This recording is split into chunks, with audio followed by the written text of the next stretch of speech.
हमारा एक ग्रुप है 4 दोस्तों का। हम साल में एक बार सब साथ मिलकर ट्रिप पे जाते थे क्यों कहा आगे कहानी में बताऊंगा।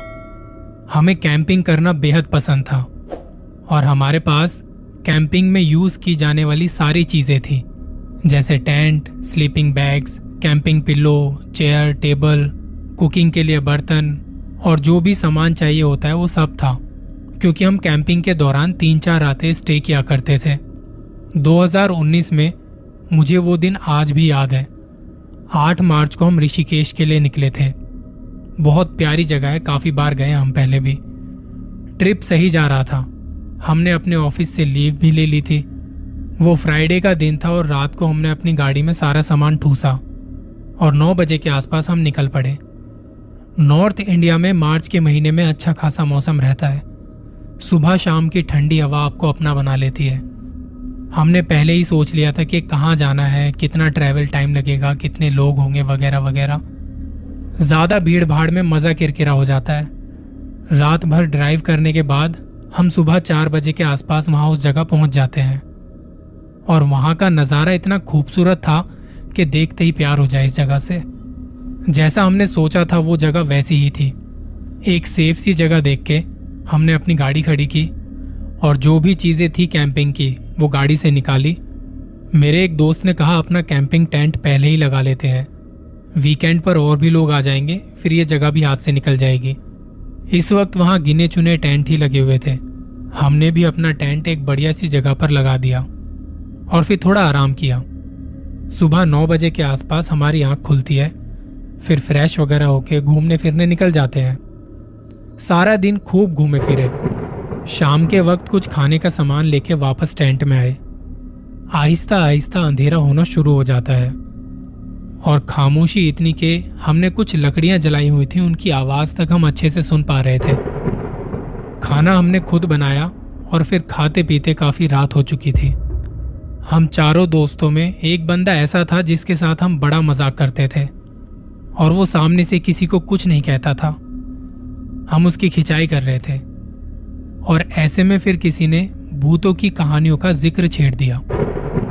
तब मैंने अपने दोस्तों को कहा ध्यान से करना जो बात करनी है, क्योंकि जब इनके बारे में बातें होती हैं तो ये आपके पास आके सुनते हैं उन बातों को, ये याद रखना। एक दोस्त कहता तू डरा मत, ऐसा कुछ नहीं होता और ऐसी खूबसूरत जगह पर ये नेगेटिव बातें मत करो यार। और वो मेरा दोस्त जिसको सब तंग करते हैं वो चुपचाप बैठा हुआ है। उसके चेहरे के एक्सप्रेशन मुझे कुछ सही नहीं लग रहे थे। फिर मैं अपने बाकी दोस्तों से कहता हूं कि काफी रात हो गई है, अब सोने चलते हैं। हमने जो आग जलाई थी वो अब बुझ गई थी। कुछ जरूरी सामान उठा के टेंट में सोने चले गए। थक चुके थे तो पता नहीं चला कब कम में नींद आ गई। अच्छी खासी ठंड थी वहां।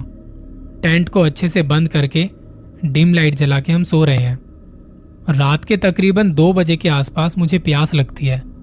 मैं उठता हूं पानी पीने के लिए और तब मुझे किसी की विस्परिंग की आवाज आती है। जैसा कि पहले मैंने आपको बताया था वहां बहुत खामोशी थी। ऐसे में अगर कोई दूर से बात कर रहा होगा तो वो भी सुनाई दे जाएगा। जब मैं पानी पी रहा था मुझे वो विस्परिंग की आवाज लगातार आ रही है। मैं उठता हूं और अपने टेंट को थोड़ा ओपन करके बाहर देखता हूं। वहां मुझे कुछ नजर नहीं आता। फिर मैं अपनी टॉर्च उठा के चारों तरफ घुमाता हूं, कुछ ऐसा दिखाई नहीं देता। बाहर जो आग हमने जलाई थी उसमें से धुआं उठ रहा था। आसपास कोई है नहीं तो ये विस्परिंग की आवाज कहां से आ रही है? और वो आवाज ऐसी जैसे आपको बहुत डिस्टर्ब कर रही हो, आपके दिमाग पर हावी हो रही हो, कुछ ऐसी आवाज। दिन में ये जगह जितनी खूबसूरत लग रही थी, रात में ये जगह अब उतनी ही डरावनी लग रही है। ना चाहते हुए भी मैं विस्परिंग की आवाज की डायरेक्शन में चलना शुरू कर देता हूं। मेरे हाथ में एक टॉर्च जली हुई है। मैं आगे जाके थोड़ी सी ढलान पर उतर के जाता हूं और आगे बस जंगल ही जंगल। उस जंगल से पहले कुछ बड़े बड़े से पेड़ हैं। वहां पर मेरा वही दोस्त जिसे सब तंग कर रहे थे वो एक पत्थर पर बैठा हुआ है, सामने पहाड़ से नीचे देख रहा है और उसकी बॉडी लैंग्वेज ऐसी जैसे किसी से बातें कर रहा है। सच कहूं तो मैं ये देख के बहुत ज्यादा डर जाता हूं। मैं उसके पास जाके उसे उसके नाम से आवाज देता हूं। पर वो मुझे कोई रिस्पॉन्स नहीं करता। ऐसा लग रहा था जैसे उसे कोई कुछ समझा रहा है और वो बदले में अपना सर हिला हिला के रिस्पॉन्ड कर रहा है। वो विस्परिंग की आवाज मुझे आए जा रही है और अब तो बहुत करीब से आ रही है। मैं धीरे धीरे उसके पास जाता जा रहा हूं, उसका नाम ले रहा हूं पर कोई जवाब नहीं। मैं बिल्कुल उसके पास जाके उसकी पीठ पर हाथ रखता हूं। तब मुझे ऐसा लगा जैसे कि वो एकदम से होश में आया है। मैं उसे कहता हूं, यहां पे क्या कर रहा है? चल अंदर, इतनी रात में ऐसे बाहर अकेले में मत रह, ये ठीक नहीं है।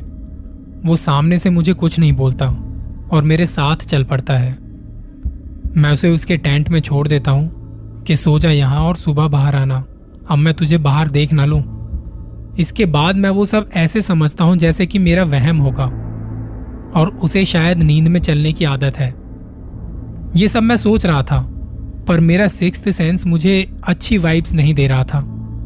मेरा सिक्स्थ सेंस कह रहा था कि कुछ ना कुछ तो गलत है, कुछ तो बहुत अलग है। उसके बाद मैं अपने टेंट में आके लेट जाता हूं। मुझे बहुत अजीब सी फीलिंग आ रही होती है। इतनी खामोशी है बाहर, कोई आवाज नहीं, सब सो रहे हैं। पर मैंने जो अभी देखा और महसूस किया, उसके बाद मुझे नींद नहीं आ रही थी। वो काली अंधेरी रात अब मुझे काटने को दौड़ रही थी। मैं बस ये सोच रहा था कि कब सुबह हो। करवटें बदलते बदलते पता नहीं कब कब मैं सो गया और फिर एक बार मेरी दोबारा से आंख खुलती है किसी आवाज के साथ। वो आवाज ऐसी जैसे कोई टेंट के कपड़े पर अपनी उंगलियों से स्क्रैच कर रहा हो। मैंने आंखें खोली और तब मुझे ऐसा लगा जैसे मेरे टेंट के बाहर कोई खड़ा है और वो अपनी उंगलियों के नाखून से स्क्रैच कर रहा है। ऐसा कौन कर सकता है? कौन खड़ा है बाहर? मैं डर के मारे अपने कंबल में दुबक जाता हूं। मेरी हालत खराब थी, मैंने खुद को अच्छे से ढक लिया है। मैं बहुत ज्यादा डरा हुआ हूं, पर वो आवाज मुझे बहुत ज्यादा परेशान कर रही है। फिर हिम्मत करके मैंने अपनी टॉर्च उठाई। 2-4 बार पूछता हूं कि कौन है वहां, मगर कोई रिस्पॉन्स नहीं आ रहा था। कभी ऐसा लगता वो जो भी है वो चला गया है, कभी लगता उसका साया मेरे टेंट पर नजर आ रहा है, तो कभी उसके नाखूने से होती वो स्क्रैच की आवाज। मेरी हिम्मत बाहर निकलने की तो बिल्कुल नहीं हो रही थी। मैं चुप करके अपने टेंट में ये सब इग्नोर करने की कोशिश करता हूँ। काफी देर गुजर जाने के बाद मैं उसे ऐसा फील करवाने की कोशिश कर रहा हूँ जैसे मैं सो गया हूँ, मगर वो जो भी चीज थी मेरा पीछा नहीं छोड़ रही और लगातार वो आवाज आए जा रही है, आए जा रही है। मैं उस आवाज को सुन सुन के इरिटेट हो चुका था। मैं इतना डर गया था कि मुझे वहां ठंड में पसीने आने शुरू हो गए और मैं बाहर जाके मदद भी नहीं मांग सकता। फिर मैंने बहुत हिम्मत करके अपने टेंट को हल्का सा खोल के देखा। डर भी रहा था कहीं उसकी नजर मुझ पे ना पड़ जाए। अब उसके नाखूनों की वो आवाज तो नहीं आ रही थी, पर ऐसा लग रहा था जैसे कोई है, वो यहीं आसपास ही है मेरे। टेंट खोला तो मुझे सामने दूसरी तरफ मुंह करके मेरा वही दोस्त उस जगह पर बैठा दिखाई दिया जहां हमने आग जलाई थी। मैं फिर से उसके पास जाता हूँ, उसके नाम से आवाज देता हूँ। वो मेरी तरफ मुझे इशारा करता है कि चलो चलो मेरे साथ। वो मुंह से कुछ नहीं कहता, बस इशारे में सब कुछ कहता है। फिर मैं भी उसके साथ चल देता हूँ और चलते चलते वो मुझे एक अलग सी जगह ले आता है जहां हमारे कैंप लगे हुए थे, उससे बिल्कुल अलग जगह। हम वहां पहुंचते हैं, तब वो मुझे कुछ बोलता है और ये मोमेंट ऐसा था कि मेरा दिल इतनी तेज धड़क रहा है जैसे बाहर आ जाएगा। उसने जब मुझसे बात करनी शुरू की तो वो मेरे दोस्त की आवाज नहीं थी। मेरे दोस्त के अंदर से कोई और आवाज आती है और वो आवाज ऐसी कि मैं समझ नहीं पा रहा था कि ये क्या है। वो कहता कि तुम लोग रात को इसे बहुत तंग कर रहे थे ना। मैंने कई बार नोटिस किया है तुम लोग इसे बहुत तंग करते हो। तुम्हें पता है मैं इसके साथ 9 साल से हूँ। और उसकी ये बात सुन के मैं सन्न हो गया। बहुत ज्यादा डर गया था क्योंकि उसे तंग करने में सबसे ज्यादा हाथ मेरा ही होता था। वो गुस्से में खड़ा ये सब बोल रहा था, मगर आवाज उसकी नहीं थी। उस पे कोई साया है और वो साया मुझसे बात कर रहा है।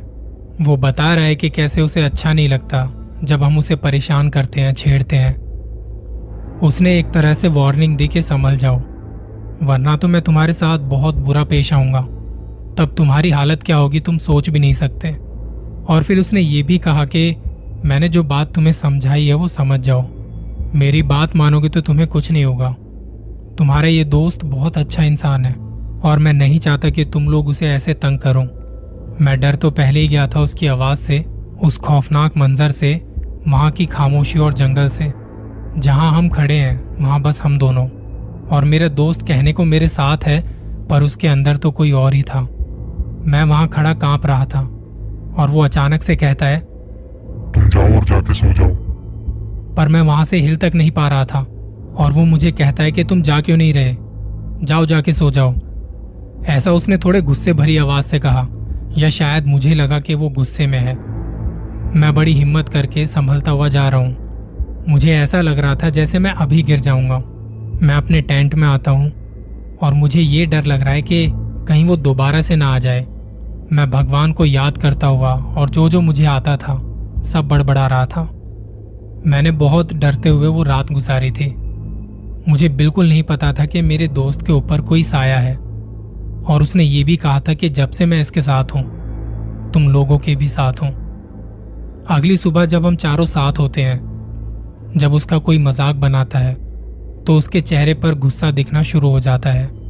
पहले वो ऐसा नहीं था, पर अब शायद मेरे सामने आने के बाद से वो और ज्यादा एग्रेसिव हो गया है।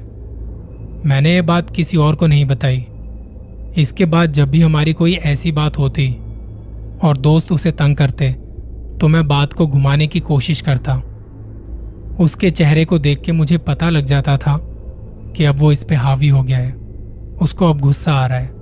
मैं खुद से ये सवाल किया करता था, क्या मुझे उसके घर वालों को, अपने दोस्तों को ये बताना चाहिए? पर मेरे अंदर ये भी डर था कि कहीं वो मुझे मार न दे। मैंने सुनी है उसकी वो भयानक आवाज, मैंने देखा है उसका वो चेहरा जब वो गुस्से में मुझसे बात कर रहा था।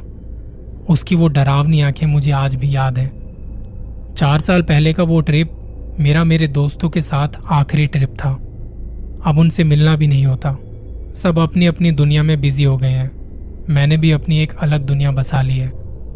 पता नहीं मेरा वो दोस्त कैसा होगा अब, वो साया उसके साथ अब क्या कर रहा होगा।